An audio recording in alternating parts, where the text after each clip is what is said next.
Philip Austin was born on February the 14th, 1969, in Northampton, England, and when he turned 23 years old in 1992, he and his partner, 23-year-old Carol Quinn, had their first child, Kieran. The couple then got married the following year and had their second, a daughter named Jade. Philip was a forklift operator, while his wife worked part-time for the Northamptonshire County Council. They shared a house together in the Standens Barn housing estate of Northampton. But this is where the story unfortunately takes a tragic turn.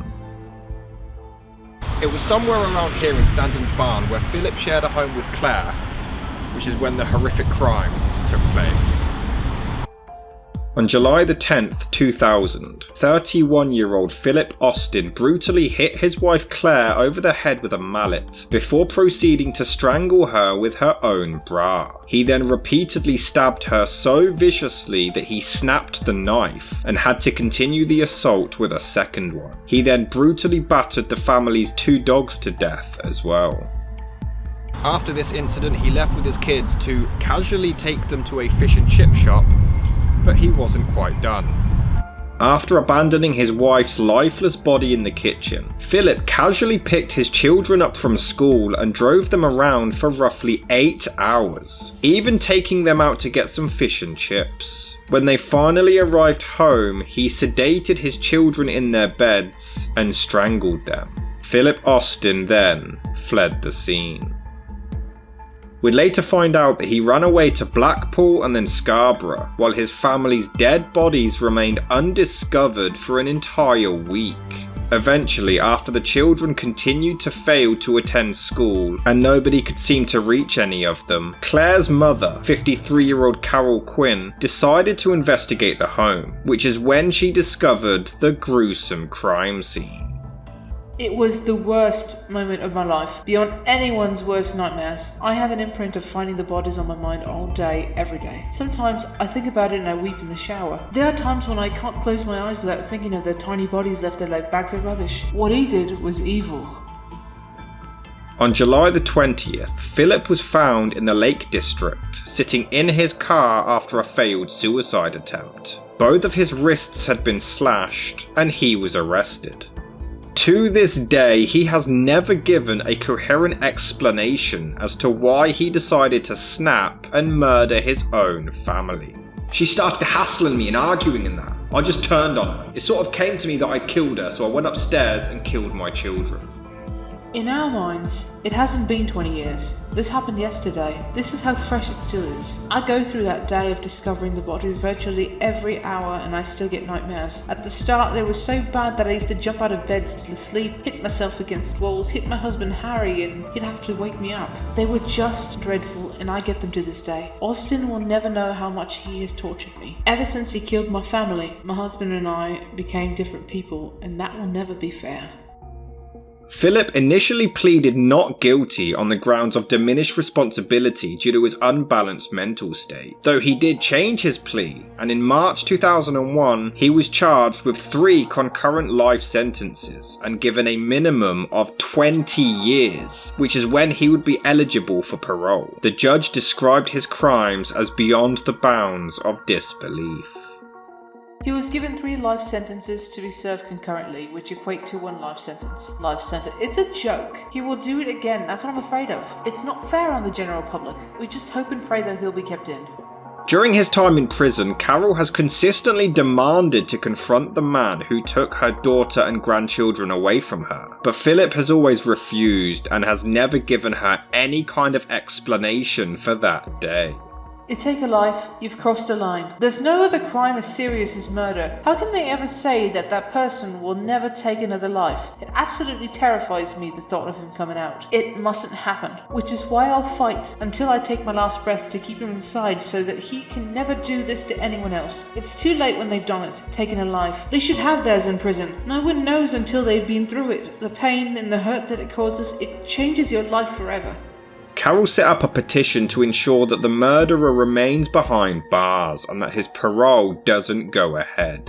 My family had been cruelly taken away from us by the man who should have loved and protected them. Austin is now due for parole. He is just 51 years old and has time to meet another woman and start his life over again. My fear is that he will repeat his murderous actions and destroy another innocent family. We may or may not be able to prevent his release, and we may never have justice served, but I would ask you to sign this petition to stop multiple murderers from being released from prison and to prevent them from killing again. Let's make a stand together and make sure that life does mean life in prison.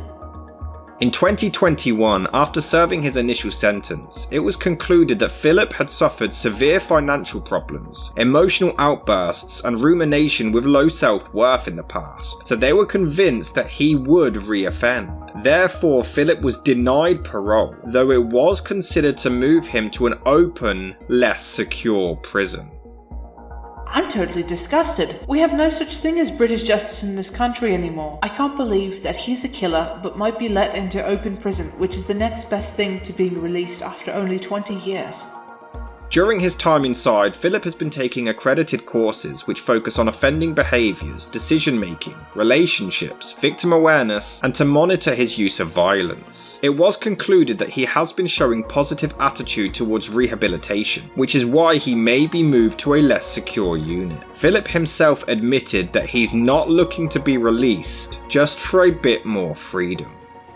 If he is released, he'd be young enough to meet another woman and maybe get married. I'm terrified he'll do this all over again. Him getting released and doing this to another family horrifies me. The way he killed my loved ones and left them as if they were bags of rubbish is appalling. Who would want him living next door to them? Who would want them meeting up with their mother and having their children around him? Nobody would. But the reality is it could happen. And believe you me, it would be easier for him to kill again the second time around.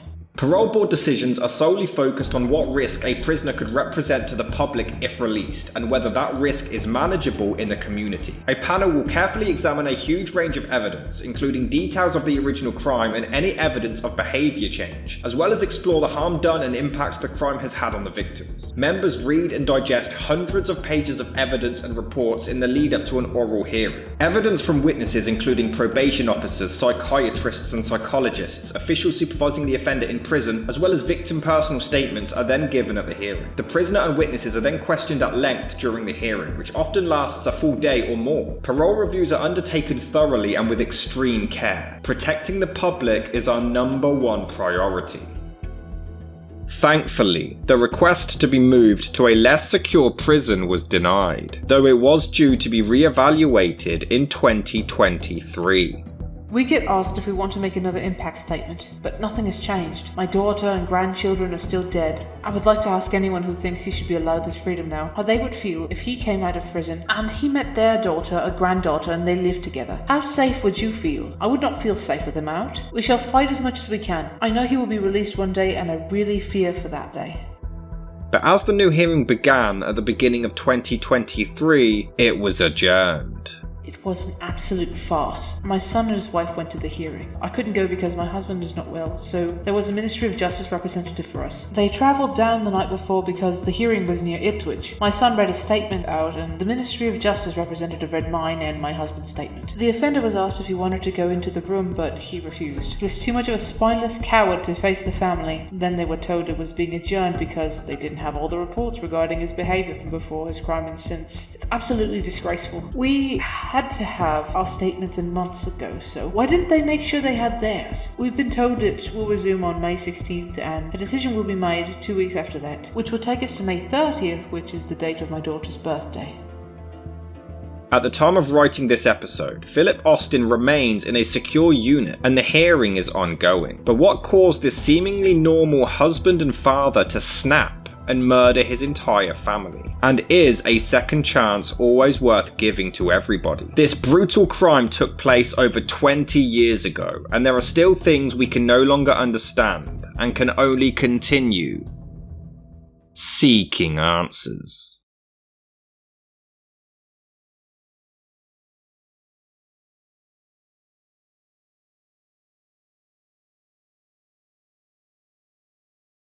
Hello guys, this is Rob from Seeking Answers. I really hope you enjoyed that episode. If you do want to see more, please consider donating to Patreon or clicking that join button below to become a channel member. Unfortunately, YouTube's monetization doesn't really cater to the content that we make, so we do need all the help that we can get. I also realised that not everyone is able to give a monthly payment, so there is now a PayPal link in the description if anyone does want to donate a one-off payment. Doesn't matter the amount, any amount is appreciated. And if you do a one-off payment, you'll be able to request a case for us to cover, and it will really go towards helping the channel out and continuing to grow the community. Any amount is appreciated and it will go towards keeping this channel alive and making more content, going on location more. You will get perks in exchange and you will help really give this channel the boost it needs. Thank you for all of your support and tune in next week for another video.